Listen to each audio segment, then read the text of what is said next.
বৃন্দাবনে কে কে যাবি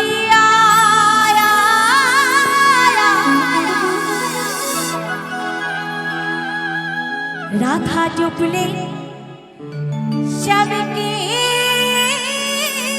পাওয়া যায়। ওই রাধা জপলে শ্যামকে পাওয়া যায় গো। রাধা জপলে শ্যামকে পাওয়া যায়।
বসো, একবার হাত তোলো তো দেখি। তোমরা হাত তুলবে না? পকেটে হাত ঢোকানো আছে? ও মা, হাত তোলো, সবাই হাত তোলো। যারা যারা হাত না তুলবে তারা তারা নরকে পচে মরবে। ছেলে বলো মেয়ে বলো সবাই, আমি যাচ্ছি, আমি যাচ্ছি। যারা যারা হাত না তুলবে হাত তোলো, হাত তোলো সোনামণি আমার, সকলে মিলে। যারা যারা হাত না তুলবে তোমরাও তোলো। যারা যারা হাত না তুলবে তারা তারা নরকে পচে মরবে। হ্যাঁ, এক হাত কেউ তুলবে না, দু হাত তুলবে। এক হাত দিয়ে ভগবানকে খাবার দেওয়া যায়? দেওয়া যায় না তো। তাহলে সকলে মিলে বলো রাধা রানী কি, বৃন্দাবন ধাম কি, कन्हैया लाल की। प्रेम से कहो राधे राधे। সকলে মিলে একটু তালে তালে হবে, কেউ হাত নামাবে না। কেউ হাত, আমি নিচ্ছি, কেউ হাত নামাবে না। সকলে মিলে দেখি তালে তালে হয়ে যাক তো। আপনার হাতে পড়ে উঠুক। বৃন্দাবনে